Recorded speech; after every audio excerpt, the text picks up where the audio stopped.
ईंट पत्थर लोड़ा उठा के ले आए और अध चले दही के मटकी में उठा कर के लाए और ऐसे मारा तो वो मटकी फूट गई, सारा दही फैल गया, सारा दही फैल गया।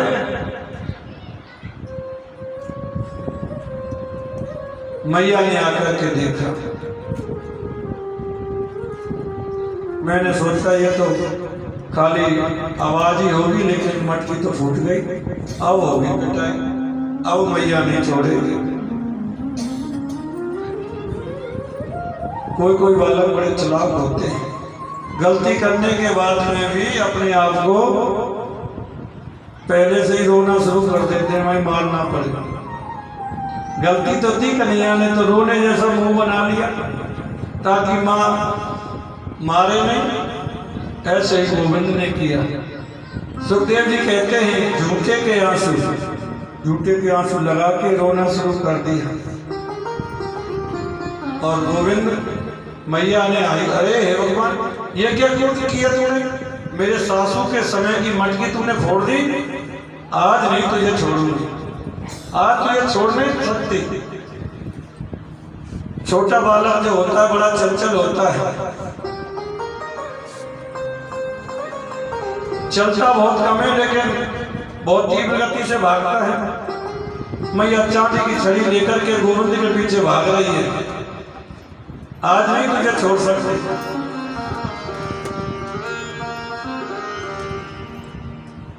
आज तुझे नहीं छोड़ सकती। मैया भाग रही है, बुढ़िया मैया। गोविंद ने देखा मैया थक रही है, मैया तू थक गई है? बोले हाँ, तू मेरी गोद में आ जा, बस मेरी सब थकान दूर हो जाएगी। नहीं मैं तेरी गोद में नहीं आ सकता। क्यों? क्योंकि तेरी हाथ में जो छड़ी लगी है ना, ये जो छड़ी लगी ना, छड़ी से मुझे बहुत डर लगता है। तू यार फेंक दे। अच्छा मैं फेंक दूंगी तो आ जाएगा? बोले हाँ। तो मैया ने जैसे छड़ी फेंकी और जैसे ही गोविंद पास में गए धम से पकड़ लिया, अब करूंगी तेरी पूजा है। मैया ने पकड़ा, एक चौक में ले जाकर के दूसरे चौक में पहुंची, गोविंद को उखल से बांधना चाहती है।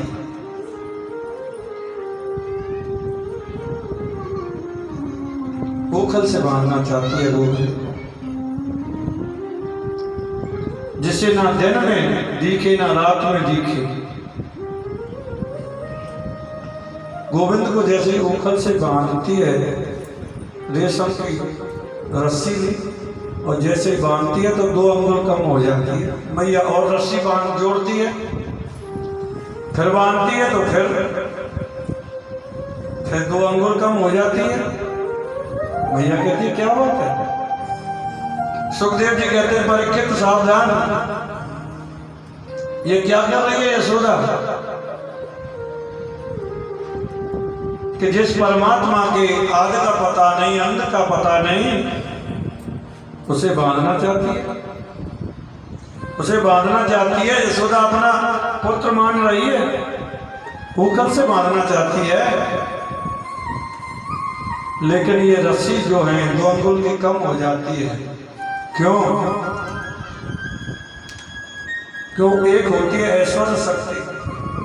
ऐश्वर्य शक्ति कह रही है कि ग्वालन यशोदा को पता नहीं है तू जिसे बांध रही है वो चीज क्या है, तो इसीलिए वो ऐश्वर्य शक्ति उस रस्सी को कम कर देती है, बंधने नहीं देती। कश्यप स्वयं उखल बनकर के आए हैं, रति स्वयं रस्सी बनकर के आई हैं, और वो दोनों मिल नहीं चाहते कि हमारे प्रभु को कोई बांधे, इसीलिए रस्सी 2 अंगुल कम हो जाती है। अपने माता पिता को ज्यादा परिश्रम जब कृष्ण ने देखा तो कृपा करके स्वयं आकर के बन गए गोविंद। मैया ने घर के कार्यों में वो करने लगी और घर के कार्यों में व्यस्त हो गई। जैसे ही घर के कार्यों में व्यस्त हुई और प्रेम से ही बंता गोविंद आदि जैसे ही उन्होंने जो उखल से बांधा, नारद जी का सम्मान समत हुआ। वो जो वृक्ष हैं उन वृक्षों को श्राप लगा हुआ था, फिर ये किसके स्पर्श से मुक्ति हो जाएगी। आज मेरे गोविंद ने जब माँ यशोदा कमर में उखल से बांध करके चली गई तो कृष्ण घुटमन चल करके दोनों वृक्षों के पास में गए और गोविंद ने कोनी लगाई और दोनों वृक्ष टूट के धराम से नीचे गिर गए। उनमें से दो दिव्य पुरुष निकले। भगवान ने कहा कौन है आप? दोनों हाथ जोड़ करके खड़े हो गए। हम कुबेर के पुत्र हैं, नारद के श्राप से हम जड़ वृक्ष दोनों वृक्ष बन गए थे, लेकिन नारद का श्राप आज हमारा अनुग्रह बन गया है, अनुग्रह बन गया है। कि वाणी गुणानुकथने श्रवणो कथाया अस्थो च कर्मेषु मनस्वं पादयो नः। यही वर दे दो प्रभु, वाणी आपके गुणों को गाती रहे, कानों से आपकी कथा सुनते रहे, शरीर आपकी सेवा में लगा रहे, बस यही आशीर्वाद दे दो। ऐसी दृष्टि महान बन जाए कि प्रत्येक व्यक्ति में आपके दर्शन मुझे होते रहे, बस यही अनुग्रह करते। और वो विशाल वृक्ष गिर पड़े, बड़ी जोर से आवाज हुई, ब्रजवासी दौड़े दौड़े आए और मैया ने दौड़ कर के लाला को गोद में लिया। हे भगवान, मेरे लाला के कहीं लग तो नहीं गई, मेरे हाथों में आग लग जाए, मैंने कन्हैया को बांध दिया। ब्रजवासी बोले मैया तू बड़ी भोरी है, काय को तेने लाला को बांध दिया? ये तो नारायण की कृपा ही है, जैसे लाला की सुरक्षा हो गई। मैया ने लाला को आंख में भर लिया। नंद ने बहुत डांटा। मैया लाला को बोली तेरी लगी तो नहीं है कन्हैया? बोले नहीं मैया मेरी नहीं लगी। गोविंद को गोद में लेकर के मैया लाई है और बड़े दुलार करती है। नंद बाबा ने आज पूरे ब्रजवासियों के सामने एकत्रित किया। ब्रजवासियों से बोले भैया आज से लाला को जन्म भयो, कोई ना कोई राक्षस इस गोकुल में आयो, कोई ना कोई राक्षस आता ही रहे। जहाँ हमारे लाला की सुख नहीं है, जहाँ मेरे कन्हैया की सुविधा नहीं है, सुरक्षित नहीं है, ऐसी जगह हमको नहीं रहना चाहिए। ऐसी जगह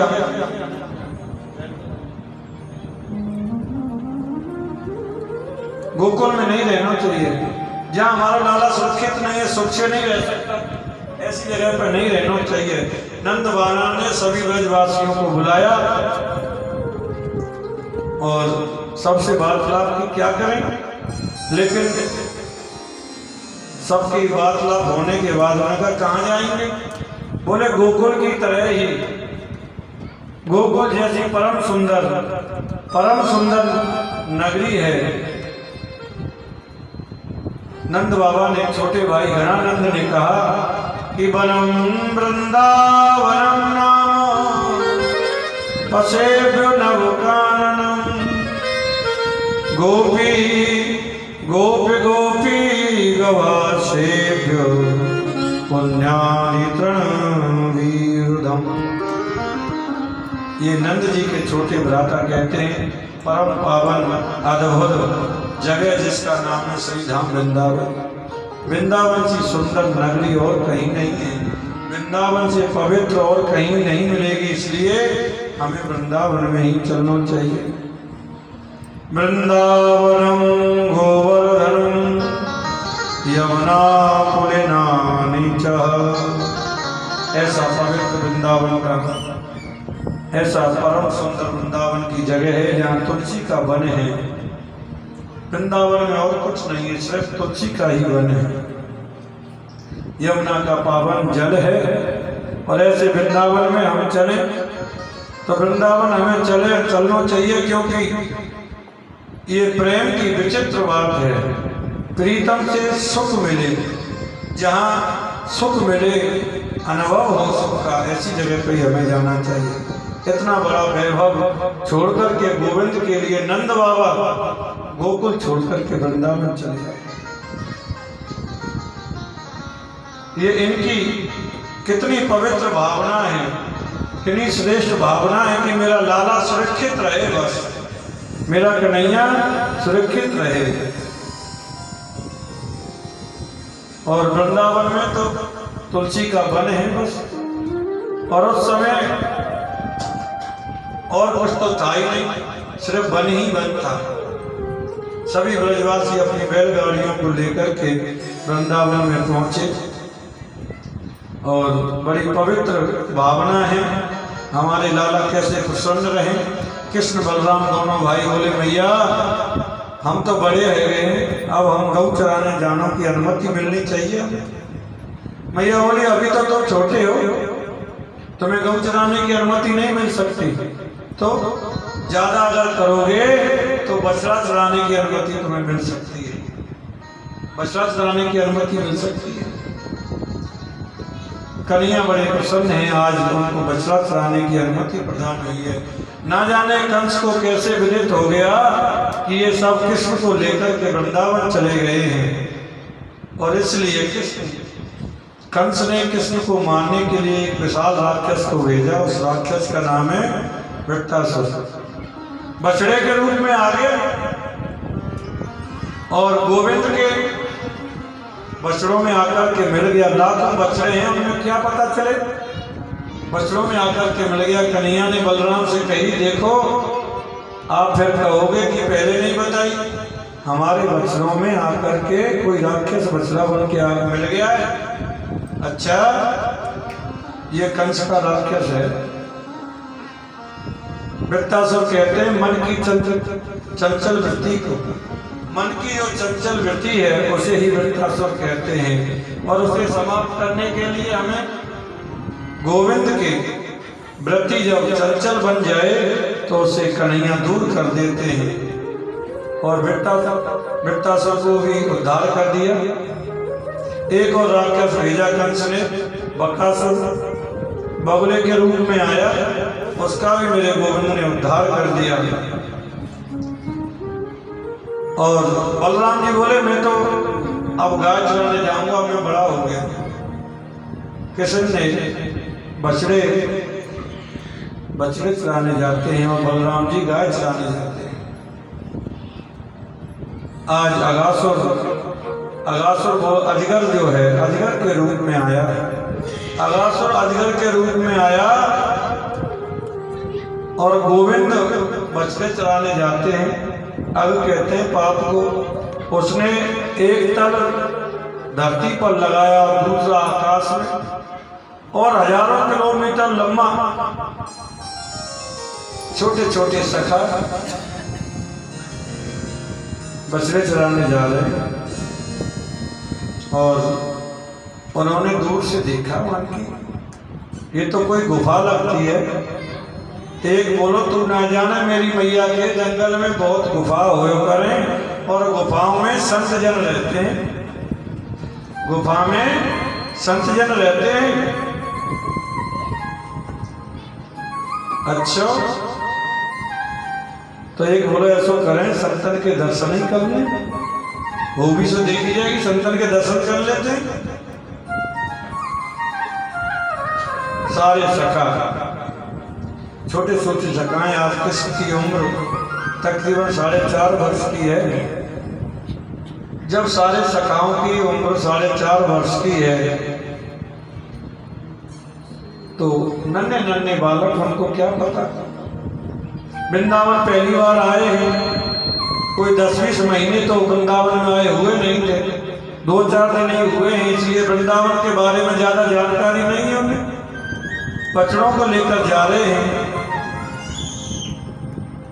और दूर से आज बछड़े चराते चराते काफी दूर निकल गए, जंगल में चले गए कि निर्मल मन जन सो मोहे पावा, मोहे कपट उचित भाव। परमात्मा कहते हैं तुम मन को निर्मल बनाओ, तुम्हारा अंतकरण शुद्ध होगा तो मुझसे मिलन होगा। ब्रजवासियों के पास में कोई ज्ञान नहीं है, कोई ज्ञान का अमलव नहीं है, कोई भंडार नहीं है ज्ञान का, सिर्फ मन शुद्ध है। गोविंद के प्रति गोविंद हमारा है और हम गोविंद के हैं, बस और कोई दूसरी बात नहीं है। गोविंद हमारा है और हम गोविंद के अलावा किसी को जानते नहीं है, नहीं किसी की मानते। बस इस भावना ने गोविंद को, ब्रजवासियों को बस में कर रखा है। गोविंद को ब्रजवासियों, छोटे छोटे सखा आगे चले, पीछे बछड़े हैं, बछड़ों के श्री कृष्ण आ रहे हैं। दूसरे सखाओं ने अगासुर के मुख को देखा, अगासुर के मुख को देख करके सब आपस में चर्चा कर रहे हैं। एक सखा बोलो, क्यों भैया ये सामने गुफा है, चलो संतन के दर्शन कर आते हैं। भगवान पीछे से आवाज ले रहे हैं, अरे इसमें अंदर मत जाना। गोविंद को तो पता थी।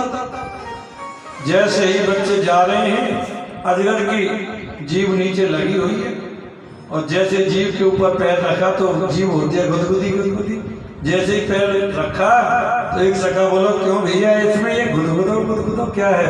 बोले तू नहीं जाने, ये बढ़िया गुफा हो में ना, उनमें ऐसे गुदगुदे गद्दे बिछे रहे। अच्छा, थोड़े और आगे गए, अजगर के होते दांत बड़े बड़े। भाई ये गुफा है, इस गुफा में ये सफेद सफेद क्या है, ये भूरा भूरा क्या है? बोले तू ना जाने, संतन को ये नियम है, जो भी मिलवे आवे अपने सामाने खूंटीन पे टांग के आवे। अच्छा, और अजगर का मुख होता है लाल। क्यों भाई ये गुफा सारी लाल है क्यों है? छोटे छोटे सखाएं, एक प्रश्न करता है दूसरा जवाब देता है। वो कहे तू ना जाने, जो बहुत बढ़िया गुफा होयो करें वो लाल ही रंग की होयो करें। और सखा आगे चले जा रहे, आगे चलते चलते जा रहे तो आगे अंधेरा अंधेरा नजर आ रहा है। एक प्रश्न करता है, अरे भाई कहीं ऐसा तो नहीं है ये कोई राक्षस तो नहीं है, ये कोई राक्षस तो नहीं है? ये कहने लगो फिर क्या हुआ, राक्षस हो गया तो फिर क्या हुआ? अरे हमारे पीछे कन्हैया है ना, अगर राक्षस लोग ने अगासुर मार दिया है, बकासुर धेनुकासुर इतने राक्षस मार दिए, हमको क्या परवाह है? अगर ये राक्षस हुआ तो गोविंद है और गुफा हुई तो संतन के तो दर्शन है ही जाएंगे। सब चले जा रहे हैं, गोविंद मना कर रहे हैं लेकिन सब अंदर चले जा रहे हैं। अगासुर सोच रहा है जिसको मारने के लिए आया वो तो अभी बाहर ही खड़ा है, जब तक वो अंदर ना आए तब तक कैसे कंस महाराज का काम हो, तब तक कैसे काम हो? अब मेरे गोविंद ने सोचा बछड़े भी चले गए, ग्वाल भी चले गए, बछड़े भी चले गए, मैं भी रह के क्या करूं? तो मेरे गोविंद अगासुर के मुख में जाकर के बैठ गए और जैसे ही गोविंद उसके मुख में गए तुरंत गप से उसने मुख बंद कर दिया। मेरे गोविंद ने अपने शरीर को इतना फुलाया कि उसका मस्तक फट गया, उसका प्राणांत हो गया। बोल गोविंदाय नमो नमः, बोलिए बाल कृष्ण लाल की। अगासुर का उद्धार कर दिया मेरे गोविंद ने, अगासुर का उद्धार कर दिया। और वो सखा जो मूर्छित हो गए थे अगासुर के अंदर पेट में जाकर के अपनी अमृत भई मुरली बजा करके सबको जीवित कर दिया, सारे सखाओं को जीवित कर दिया। परीक्षित कहते हैं आज होने वाली बात को 1 वर्ष बाद जाकर के ब्रजवासियों ने अपने घर में जाकर के कई सखाओं ने। सुखदेव जी कहते हैं राजन अगासुर को मारकर प्रभु आए थे 1 वर्ष पहले, 1 वर्ष पहले अगासुर को मारा और 1 वर्ष बाद में जाकर के गोविंद को बताया, सब सखाओं ने बताया। ये कैसे समय व्यतीत हो गया? तो कहते हैं ब्रह्मा जी ब्रह्मा जी जो हैं उन्होंने देखा ऊपर से बैठ करके कि गोविंद सखाओं के मुख से, किसी के मुख से पकौड़े, किसी के चावल, ऐसे सारी चीजें उनके मुख से ले ले करके खा रहे। ब्रह्मा जी कहते हैं ये ब्रह्म नहीं हो सकता, ये परमात्मा नहीं हो सकता। परमात्मा ही किसी का झूठा खाता है क्या? परमात्मा किसी का झूठा खाता है क्या? लेकिन फिर सोचने लगे, जन्म के समय तो मैं भी गया था, जन्म के समय तो मैं भी स्तुति करने गया था, फिर कहीं ऐसा तो नहीं मुझे दूर से देख रहा हूं तो दिखाई कम दे रहा हो, नीचे जाकर के देखो। तो ब्रह्मा ने नीचे आकर के देखा गोविंद सबके मुख से, सबके भोजन में से थोड़ा थोड़ा लेकर के खा रहे हैं, सबका झूठा पा रहे हैं। ब्रह्मा सोचते हैं ऐसा करता हूं, इनके बछड़ों को चुरा लेता हूं। अगर ये ब्रह्म हुआ तो रोएगा नहीं, अगर साधारण बालक हुआ तो रोने लग जाएगा। तो वो तो सब ग्वाल वालों के साथ खाने में लगे हुए हैं। ब्रह्मा ने इधर से बछड़े चुरा लिए। गोविंद बोले कि तुम लोग सब यहीं लगे रह गए, बछड़े कितनी दूर निकल गए, तुम बैठो मैं बछड़ों को लेकर के आता हूं। गोविंद बछड़ों को देखने के लिए गए, ब्रह्मा ने मौका देखा तो ग्वाल वालों को भी चुरा लिया। अब गोविंद आगे देखते तो बछड़े नहीं है, पीछे देखे तो ग्वाल वाल नहीं है। बड़ी विचित्र बात। भगवान कहते हैं ये किसने की है चालाकी, मेरे साथ में किसने की है, जरा देखो तो सही। तो मेरे गोविंद ने नेत्र बंद किए और नेत्र बंद करके उन्होंने ध्यान लगा के देखा तो ब्रह्मा जी बछड़े और ग्वाल वालों को चुरा करके ले गए। गोविंद कहते हैं इस ब्रह्मा को पता नहीं कि हम उनके पापा जी होते हैं, हम हमारे साथ में चला की। अब इधर तो ब्रह्मा जी सोचते देखूं तो सही आकर के कि रो रहा होगा तो वापस कर दूंगा। ब्रह्मा ब्रजमंडल में देखने के लिए आए और भगवान ब्रह्मलोक में पहुंच गए। ब्रह्मा का वेश डाल करके ब्रह्मलोक में पहुंचे और अपने द्वार वालों से कहा ऐसा करना, आजकल बहुत बैरूपिया घूमते हैं, अगर कोई मेरे जैसा ब्रह्मा बन के आए तो धक्के दे के निकाल देना। द्वारपालों ने कहा महाराज आप चिंता ही मत करो, वैसे तो आ ही नहीं सकता, आ गया तो फिर उसकी खैर ही नहीं। अच्छा, अब भगवान अंदर जाकर के ब्रह्मा जी के सिंहासन पर विराजमान हो गए। ब्रह्मा जी लौट करके जैसे ब्रह्मलोक में पहुंचे तो द्वारपालों जैसे अंदर जाने लगे, द्वारपालों ने धक्का मारा, पीछे को गिरा दिया ब्रह्मा जी को। किधर चले? ब्रह्मा जी बोले किधर चले मतलब? अरे भांग खा रखी है क्या, ठीक हो, दिमाग संतुलन में? अरे मैं ब्रह्मलोक का एक ही ब्रह्मा होता है, एक ही मालिक होता है। हाँ वही तो हम कह रहे हैं, ब्रह्मलोक का एक ही ब्रह्मा होता है और हमारे ब्रह्मा जी तो अंदर बैठे हुए। अरे ब्रह्मा जी ने कही भाई ये तो बड़ी गलती हो गई, ब्रह्मा जी अंदर बैठे। अच्छा, तो उनसे जाकर के कहो कि मैं उनके दर्शन करना चाहता हूँ, मैं उनके दर्शन करना चाहता हूँ। द्वारपाल कहते हैं खड़े रहिए यहीं पर। ब्रह्मा ने ध्यान लगा करके देखा, गोविंद ने अंदर से ही कहा तुमने हमारे बछड़े चुराए, हमने गद्दी चुराई, बोलो। द्वारपाल लौट के आए तो कहने लगा, ब्रह्मा जी कहने लगे असली ब्रह्मा तो वो ही है, पर मैं उनके दर्शन कर सकता हूँ? हाँ आप जा सकते हैं।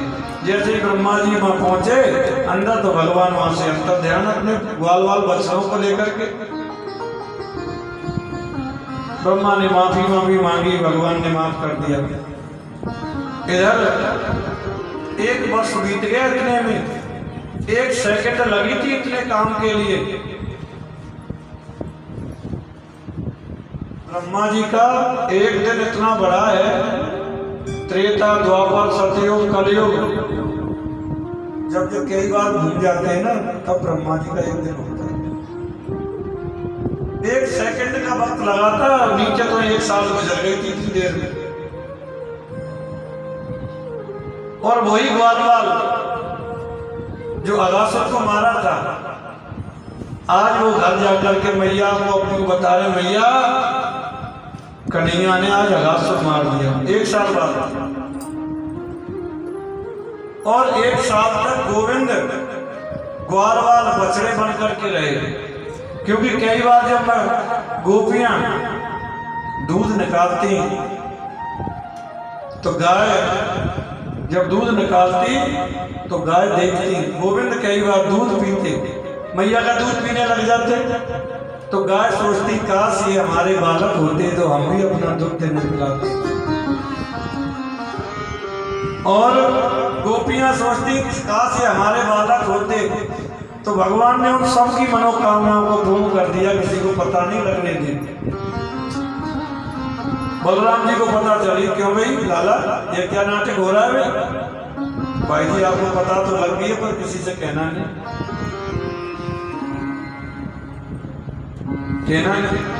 आकर के सब सखाओं ने कहा। और इस प्रकार से मेरे गोविंद बड़ी बड़ी लीलाएं ब्रजमंडल में बड़ी विचित्र विचित्र लीलाएं करते हैं ग्वाल वालों के साथ में, कि ब्रज के नंदलाला राधा जी के सांवरिया, सब दुख दूर हुए जब तेरा नाम लिया, हो ब्रज